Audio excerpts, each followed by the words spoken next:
Okay, so here are the played cards I had for the demonstration semester I showed in the previous video.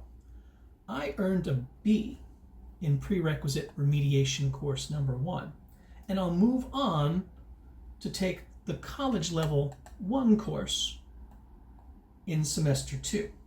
We leave the cards out a little while before shuffling up and dealing for the next round of play. The reason for that is so we can tell a first-person story showing the arc of the semester.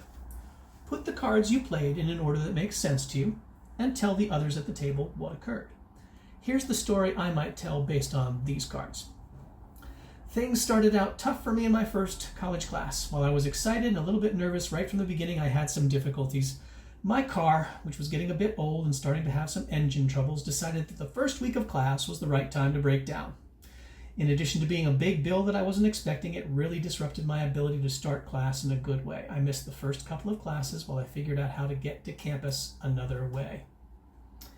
Even though I couldn't be there in person, the professor had some important things already in place online. I was new to the learning management system and had to stumble my way around a bit, but I found the course outline and a link to the textbook already waiting for me.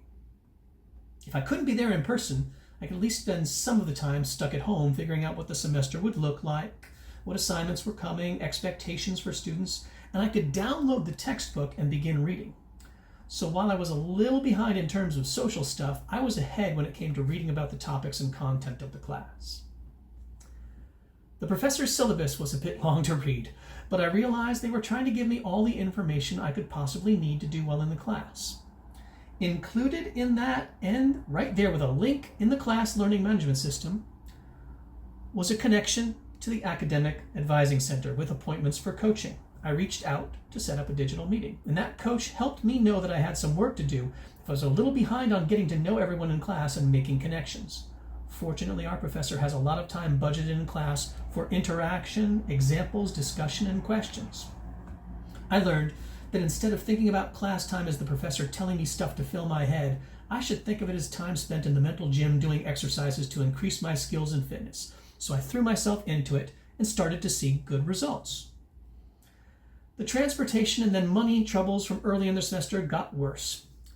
When I wasn't able to get to work as reliably as I used to do, my hours started getting cut. It got to the point where my work schedule was zeroed out by the manager for a few weeks. I may have lost the job I need to make ends meet while I'm studying to get the degree that will make my future jobs better paying and hopefully more dependable. This disrupted my ability to do other things and probably caused me to miss opportunities I would have otherwise had on campus. I feel like there was a hole in my semester right around weeks 10 to 12. The tutoring center has been a great help for me, keeping me focused on my progress in class. I thought they'd really just be there for the academic side of things, but my tutor also knows a lot about what other supports are available to students in need. And they connected me to the services available, helping students with commuting costs, discounted monthly passes for train and bus, and some food services available through local pantries. It may not fix all the challenges, but it's a little less to worry about and helps me keep school as a top priority. Plus, now I know my way around the county transportation system, which goes right by my job site. I'll see if they have room for me to come back, now that I can be more reliably there, even without the car. At the end of the semester, I surprised myself by getting a B in the course. There were challenges, but my tendency to want to connect with people helped me find resources that counteracted the problems. I'm coming back in semester 2, and I'm ready to take the next class in my sequence. I've moved up from remedial courses to college-level classes that I hope will push me further forward. Note, remember, at the end of the game, not at the end of the semester, there's a list of discussion prompts. You'll choose one or more to start a conversation with your group. Don't forget this step, as it's one of the most important parts to the game.